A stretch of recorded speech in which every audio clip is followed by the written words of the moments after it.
Les Alpes de Haute-Provence à présent, où se tenait le début du 33e congrès de l'Association des élus de la montagne. Depuis près de 30 ans, cette association se mobilise pour faire connaître les spécificités des territoires de montagne. Exemple, à Céreste, Véronique Bouvier, Léo Santofanti. Au pied du Luberon, Céreste, 1300 habitants, un village rural confronté à des difficultés liées au territoire de montagne. Son maire se bat depuis des années pour éviter de faire de son village un désert médical.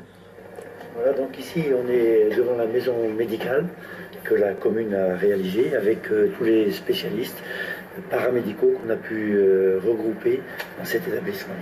Pour garder de jeunes actifs, le choix de cette maison médicale s'est imposé. Seul point noir, pour l'heure aucun médecin. La loi oblige la présence de 2 praticiens dans ces structures. Difficile en zone montagne, l'ANEM voudrait une dérogation. On veut voter au congrès de l'ANEM une motion disant qu'on souhaite que les dispositions qui avaient été vues dans la loi et validées par de nombreux parlementaires soient simplement appliquées avec une simplification des normes. Autre enjeu essentiel, la couverture numérique. Un dossier déjà bien avancé grâce à un central téléphonique et une liaison hertzienne, mais pas seulement.